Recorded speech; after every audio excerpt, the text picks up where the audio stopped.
En cet été 2015, que se passe-t-il exactement à Anticosti? Le gouvernement annonce deux scénarios de développement, dont un de 6500 puits d'exploitation. Cela risque d'affecter particulièrement les zones où la profondeur du shale est à moins de 1500 mètres de profondeur, ce qui est indiqué dans la zone marron sur la carte. Les scénarios sont en vert et en jaune ici.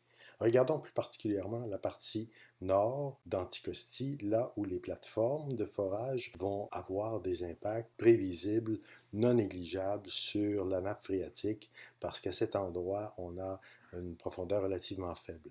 Chaque plateforme de 3,2 par 1,25 km, ce qui donne 4 km², comporte 10 puits d'exploitation. Donc, on a une densité de 2,5 puits au kilomètre carré. Alors, il y aura bien sûr plusieurs plateformes qui doivent assurer finalement une possibilité de fracturer en continu l'ensemble de la zone ciblée. Les zones ciblées dans les deux scénarios comportent entre 20 et 35% de l'étendue complète du shale de Macastie. On voit le shale de Macastie ici, il se situe à une profondeur dans la partie nord d'environ 680 mètres. Il a une épaisseur de 40 mètres d'épais. Ça signifie que les forages seraient dans leur portion horizontale environ à 700 mètres de profondeur. La nappe est dessinée ici de 0 à moins 200 mètres de profondeur. Les plateformes de forage vues par en dessous, voici ce que ça donne. Alors, chaque plateforme comporte une dizaine de forages.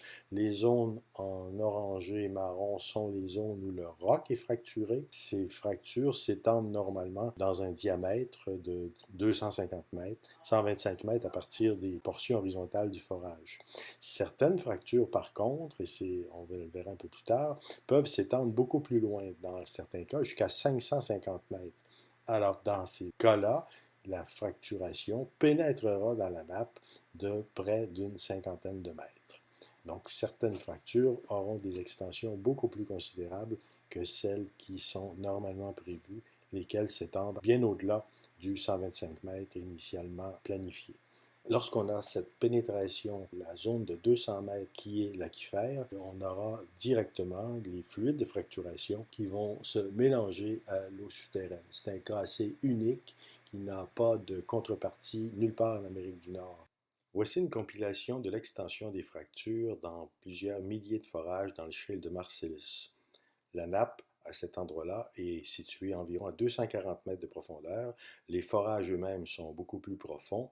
L'extension des fractures atteint, dans l'exemple, 485 mètres et même 550 mètres dans des endroits où c'est un peu plus profond.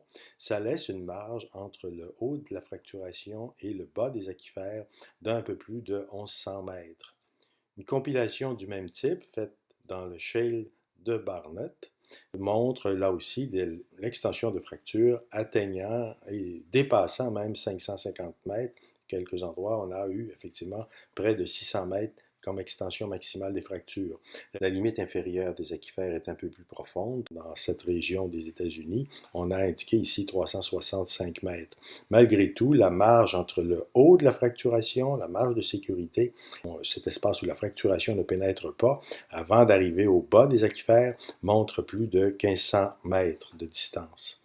Alors, si on réduit cette marge en supposant par exemple à Anticosti que les aquifères ne descendent pas plus bas que 200 mètres, on n'a pas de mesure, on n'a pas de cartographie, mais supposons qu'on ait cette distance et supposons aussi qu'on puisse prendre une marge de 1000 mètres, donc une norme minimale de 1000 mètres, en laissant entendre que les fractures ne dépasseraient pas 300 mètres, on sait qu'elles peuvent aller à 550 mètres, ça nous donne une profondeur minimale à respecter de 1500 mètres. Alors c'est ça la norme qui devrait être appliquée du côté d'Anticosti. C'est en prenant ces paramètres, 300 mètres plus 1000 mètres plus 200 mètres pour la profondeur de la nappe, qu'on peut voir où seraient à Anticosti les zones où la fracturation hydraulique devrait être exclue totalement. La carte montre la ligne de 1500 mètres de profondeur qui laisse une mince bande dans la partie sud-ouest qui correspond à un critère acceptable. Tout le reste, plus de 80%, ne correspond pas à aucun critère. On peut aussi constater que la participation publique dans la Société Hydrocarbures Anticosti ne conserve qu'environ 3,5% de la totalité de ces permis qui pourraient être utilisés avec une norme de 1000 mètres de marge de sécurité.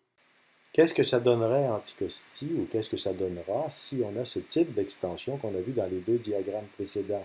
Bien, à Anticosti, dans la partie nord des deux scénarios plus et moins, la shale de Macasti est à moins de 700 mètres de profondeur. On envisage de faire des forages horizontaux dans un secteur où, à 680 mètres, on retrouve le shale. Ça nous donnera donc une possibilité de contamination directe de la nappe phréatique à partir des fluides de fracturation. Cette norme, qui permet la fracturation à des profondeurs aussi faibles, qui n'existe nulle part ailleurs dans le monde, a été adoptée subrepticement dans le cadre d'un règlement portant sur les eaux souterraines l'an passé, en plein milieu de l'été, en plein milieu de la période des vacances, donc en début du mois d'août 2014, 14 août 2014, la norme est entrée en vigueur, taillée sur mesure pour les besoins dans plus de 80% du territoire, là où le gouvernement du Québec a une participation impossible d'avoir une marge de sécurité, même de zéro, en fait elle est négative.